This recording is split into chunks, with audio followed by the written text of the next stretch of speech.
let's try the next one. So we have n is equal to 20, x is equal to 4, p is equal to 0.15. Uh-oh, they didn't give us q. But we know that q is equal to 1 minus p, so we can quickly find that.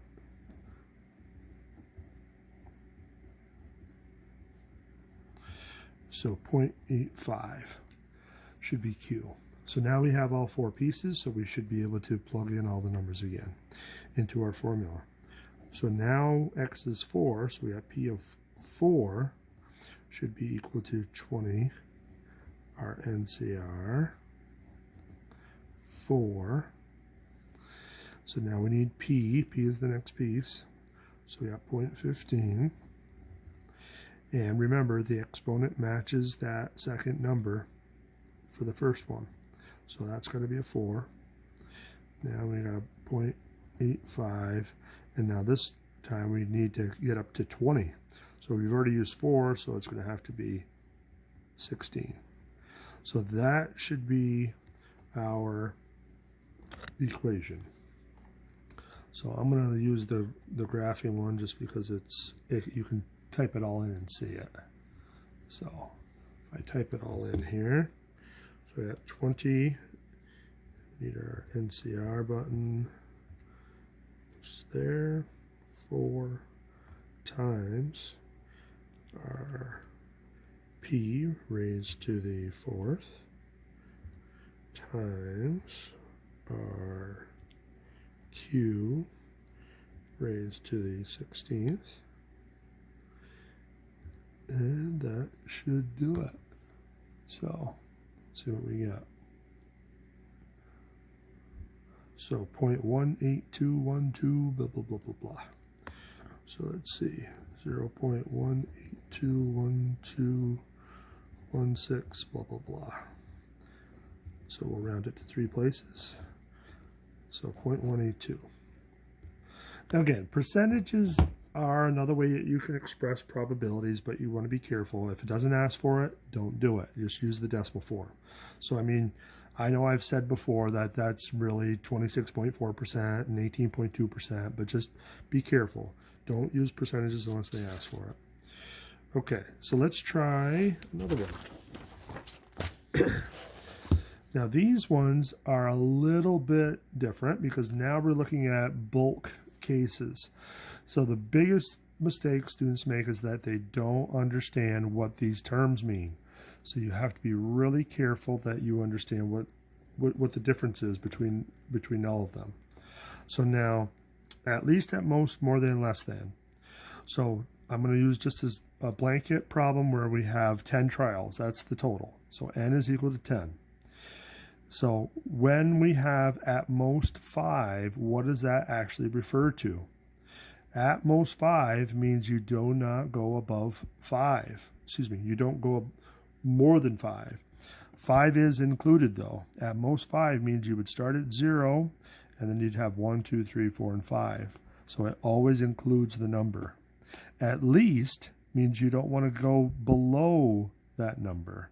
So at least 5 means you start at 5, but then you go up from there. A lot of people get those backwards, so be really careful. At most means you don't go above the 5.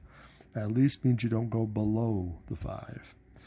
More than 5 means now you do not want to include it.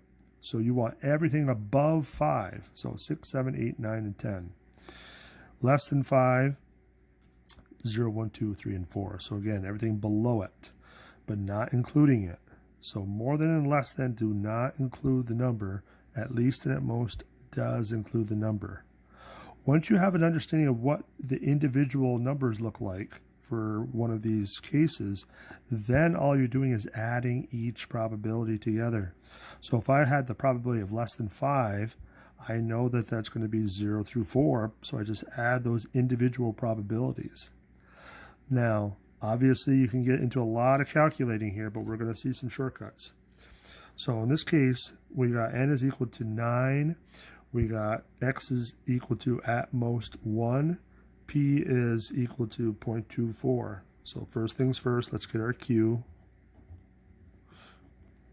So we'll subtract it from 1, so we have 0.76.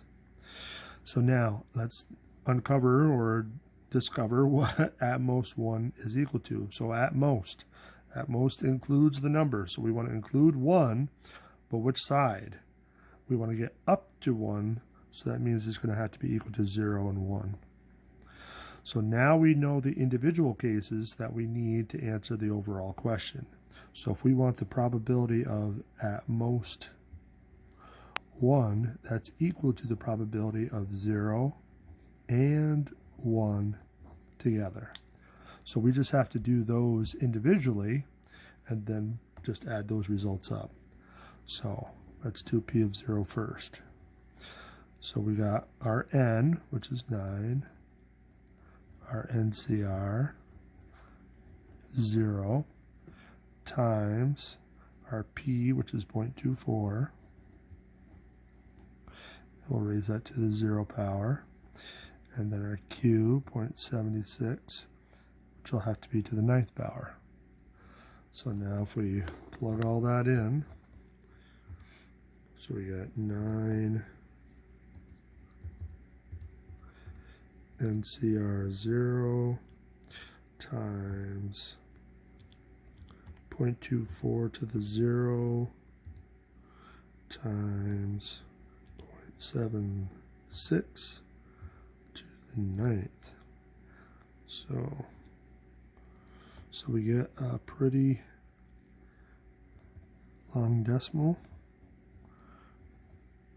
Oops. Make sure you write it down correctly.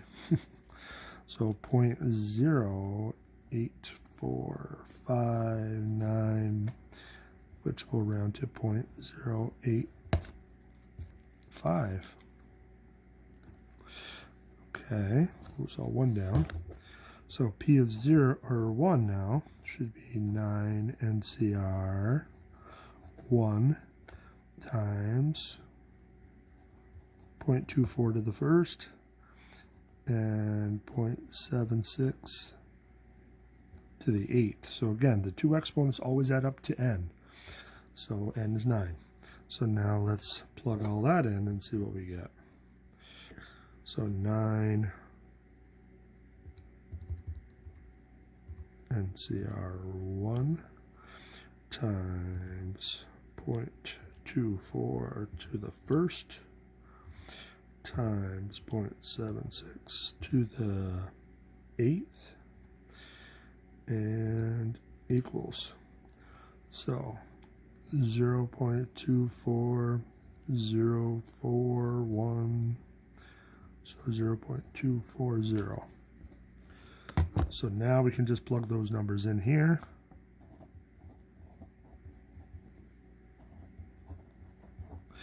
And add those up, and that looks like 0.325. So that would be that probability. So now I'm going to make this video a little longer, so bear with me. So let's do this last one. So this last one is very, very similar. It's got a lot of the same elements. Still got the same N, still got the same P, which means we still got the same Q. But now they want at least 2. Now at least 2 includes the number, and we want to start at 2 and go up. So we want to go 2, 3, 4, 5, 6, 7, 8, 9. We got to go all the way up to n. So they want us to find all of those individual probabilities. Blech. But there's a shortcut. So if we want to do, at least 2, that by definition is equal to the probability of 2 and 3 and 4, etc., all the way up to 9. Now, what's interesting about this one is not what's there, but what's missing. What is missing from your list of x? If you normally would start at 0 and go all the way up to n, the only ones that are missing from this list are 0 and 1. So, what do we know about all the probabilities together? all the probabilities together have to add to 1. So if we just look at the probabilities that are missing and subtract those from 1, that should be the same result. So if we add those two probabilities together, which we already did in the previous problem, all we got to do is subtract that from 1. So 0.675. So this is an example of the complementary rule.